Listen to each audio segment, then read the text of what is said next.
তিন ব্যক্তিকে জাহান্নামে উপুর করে ফেলা হবে। এই তিন ব্যক্তি কারা? আজকে আমরা সেই বিষয় নিয়ে আলোচনা করব।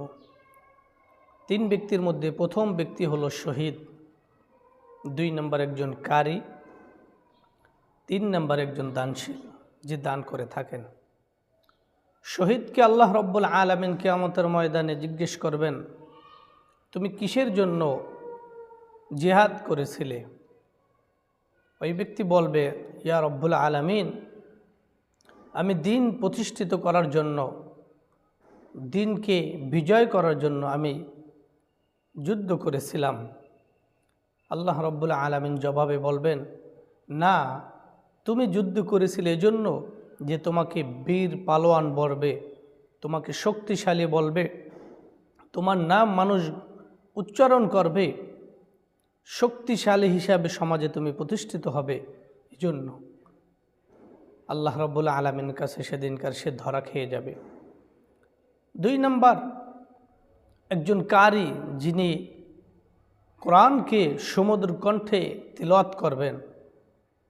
তাকে জিজ্ঞেস করা হবে, তুমি কিসের জন্য কোরআন তিলাওয়াত করেছিলে?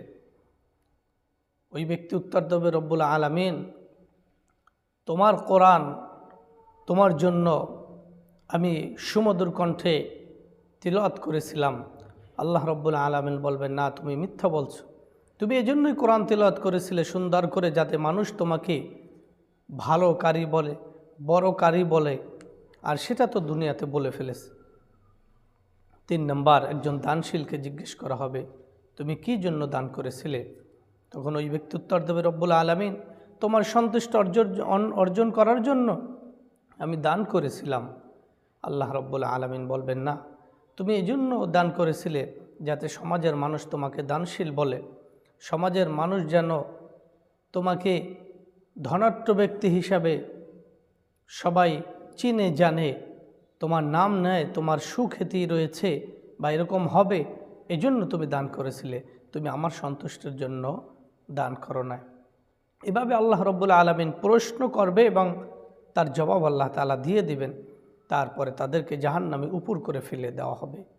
এজন্য যারা জিহাদ করব, নিয়তকে খালেস করব, নিয়তকে সহি করব, ইখলাসের সাথে আল্লাহর রাস্তায় জিহাদ করব, আল্লাহর দ্বীন বিজয় করার জন্য, প্রতিষ্ঠিত করার জন্য, অন্য কোনো উদ্দেশ্য থাকবে না। 2 নম্বরে কোরআন তেলাওয়াত করব। আল্লাহ রব্বুল আলামিন কোরআনকে তারতিলের সাথে সুন্দর কণ্ঠে তেলাওয়াত করতে বলেছিলেন। এজন্য আমরা আল্লাহর জন্যই কোরআন তেলাওয়াত করব। 3 নম্বরে দান করব আল্লাহর জন্যই, কোনো মানুষকে দেখানোর জন্য নয়, কোনো লৌকিকতার জন্য নয়, কোনো নাম ফুটানোর জন্য নয়, আল্লাহর জন্যই দান করব। আল্লাহ তাআলা আমাদের সকলকে আল্লাহর জন্যই সব কিছু করার তৌফিক দান করুন।